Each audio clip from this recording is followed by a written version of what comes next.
All right, for the second time, an IRS official is pleading the fifth.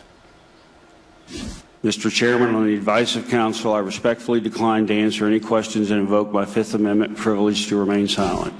Now, that deputy director refusing to answer questions about a $500 million contract awarded by the IRS. Now, it turns out the contract was reportedly given to a good friend of the guy, now refusing to talk. Apparently, he learned from Lois Lerner. Remember her refusing to comment on the targeting scandal. I've decided to follow my counsel's advice and not testify or answer any of the questions today. Now to the judge who says they should talk. We should know exactly what they've done. Judge.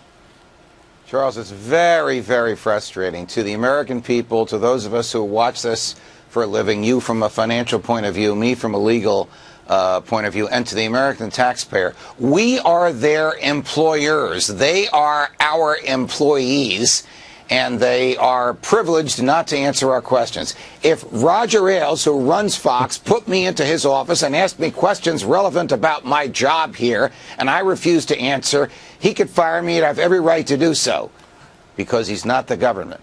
Right. Government is constrained by the Fifth Amendment. The same Fifth Amendment that would let you or me remain silent in a courtroom allows them to remain silent before their bosses, before Congress, and before the American people. But do you also think, Judge, that this goes, maybe they look at this differently than you look at it and I look at it. In other words, maybe they don't think they work for me and you. Maybe they think that their boss is at 1600 Pennsylvania Avenue and that they're doing what he may want them to do by keeping shut. I don't think there's any question that that's what they think. I agree with everything your two previous guests have said, as well as with many of our colleagues at Fox who have argued there is a culture in the IRS that we work for them. There is a culture in the IRS that our property is theirs before it's ours. There's actually some ideological support for that. But look, there is a way to get these people to speak, a perfectly lawful way.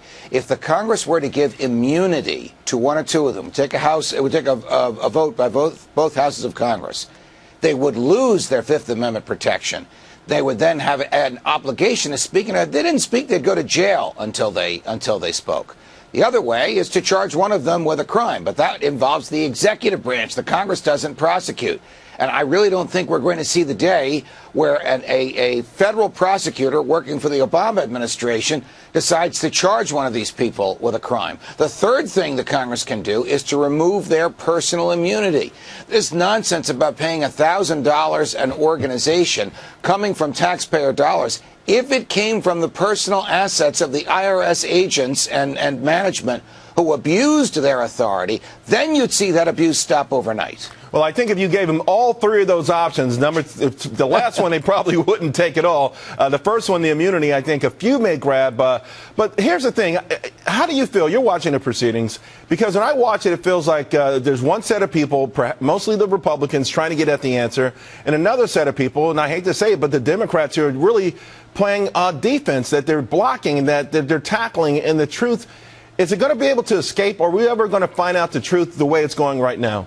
No, I don't think we're going to find out the truth the way it's going now, unless the executive branch of the government, the Attorney General, a U.S. attorney, indicts someone, or unless the Congress, and it requires both houses and therefore both parties, grants immunity, or unless the president unleashes his minions and unlocks their silence in the IRS, we're never going to find out what's happening. And Charles, this is not just a Republicans are good, Democrats are bad. Both parties do this. One of the reasons the IRS has the broad discretion that it has to tighten the screws on one set of 501c3s or C4s and loosen the screws on another is because whoever is in the White House wants to be able to use the IRS as a personal tool of terror, and presidents from both parties have done it. You're Not to the right. extent that Barack Obama has done it, but presidents of both parties have done it. And perhaps anyone who is blocking and tackling now should remember that, just in case a different group or a different political party gets in the White House next time, because to your point, it seems like the stakes keep getting raised,